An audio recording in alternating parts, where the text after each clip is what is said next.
So onto the next Android simulator. This is the Quadcopter FX simulator. Again, it's free on the Android Play Store. Now, this one does keep the mode settings, which I quite like, and it's purely aimed at quadcopters, which is good also. Now, I have set up here the the sort of the settings that you get with the free option, but I have gone ahead and bought the Pro version as well because you can fly this sort of in line of sight mode, which is what we've got here. But also, you've got these different views here. You've got the FPV camera, which you can move around, which is cool, although most quadcopters don't have a movable FPV camera apart from on the gimbal. You can't. Oh, there you go. If you double tap, it resets that view. But then you've got this gimbal view here, which if you're wanting to learn how to fly FPV from a gimbal, you can do. Then you've got these outside views here.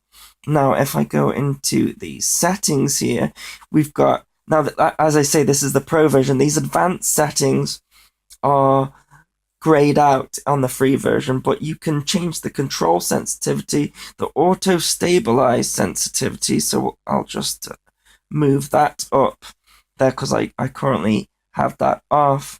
You can change the modes there, the wind and everything like that. Like I say, these advanced settings are grayed out, but if we go back here, you'll see we've got an auto level now. See, the quad automatically levels itself, which is cool.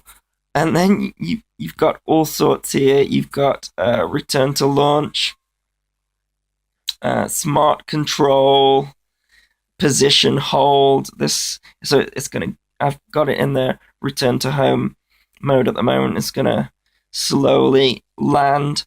Now, this return to home function, by the way, only works if you haven't messed with the control sensitivity. If you've messed with that, then it doesn't like that at all. But you can see here that it's landing itself. We'll just turn that off. Smart control just means that if you drag the control up and down, it will lift up and descend, just like a kind of altitude hold. It's probably a bit more accurate than you would get with an actual quad. You know, a quad just won't sit there, it'll drift around, but what can you expect? You know, this is the best you're going to get on Android. You've got challenges and things. I don't really mess with any of that. Turn the smart control off. Now, what I use this for, I take the stabilization off and I use it for practicing FPV. Now, the reason I've turned stabilization off, it's not a fault of the app, but stabilization mode is really difficult to use because you can't physically feel the controls. Then it's really hard to hold in any kind of forward movement when using the stability control. I just try and show you that. Okay, we've crashed. I'll reset it. Let's go into the settings and turn the stability on, and then go back, and I'll show you what I mean.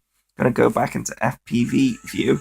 So we've got, you can see there it's levels itself, but if we try and move forward, you can see there you have to hold the forward in, and it's very hard not to touch the rudder and get the strain, sort of your movement.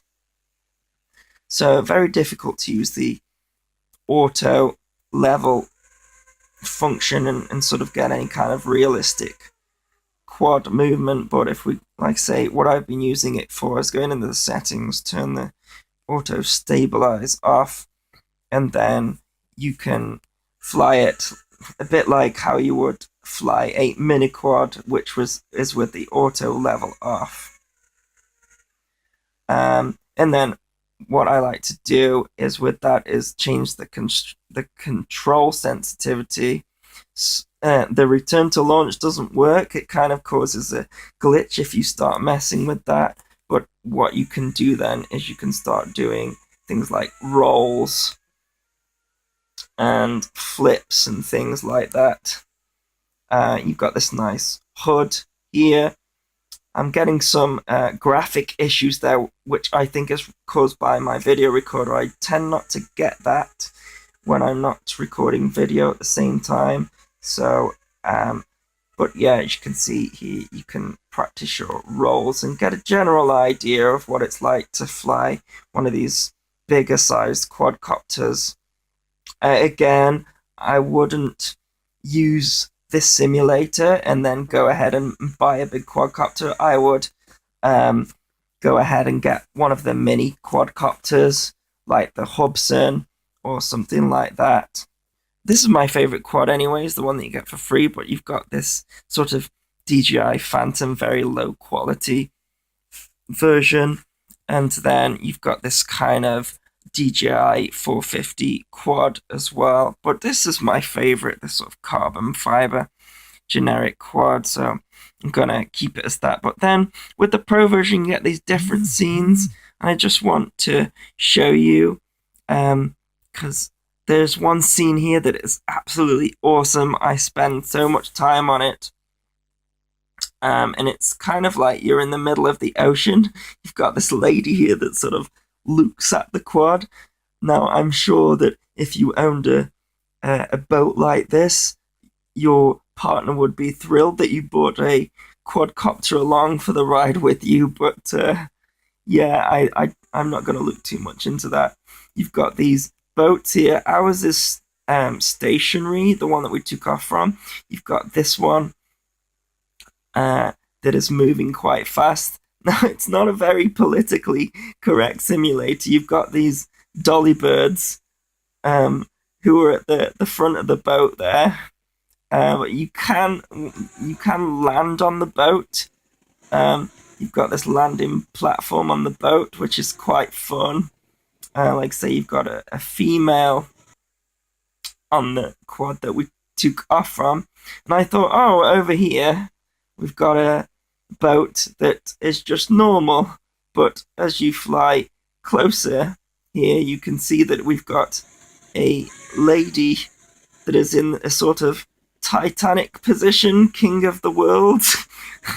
I'm not sure about that, but it's a very entertaining scenario. Anyways,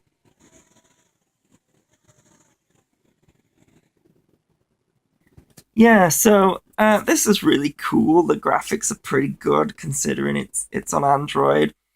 Again, you know, it's if you've got an Android phone, it's a very cheap way how to get into quadcopters. I might do some future videos with this scene because it is really entertaining, actually, the kind of things that you can do. I've been setting myself challenges to sort of fly through the boats, through the hoods of the boats and stuff. That's quite fun. And another thing that I've sort of challenged myself to do is, like I say, there is a glitch here. If you go to the advanced settings and put the thrusters full and the total weight and the aerodynamic drag down, and then if we go back here, watch what happens. We do full throttle and the thing just completely disappears. And if you look at our height here, it's going crazy. And what happens is you get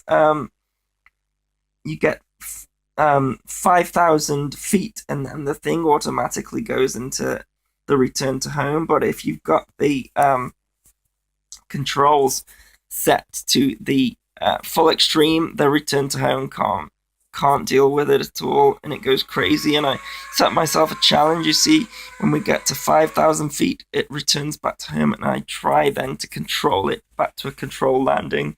Maybe that's a future video, but yeah, it's quite an entertaining app. I would definitely recommend it. So that's sort of both of the RC simulators that I would recommend for Android.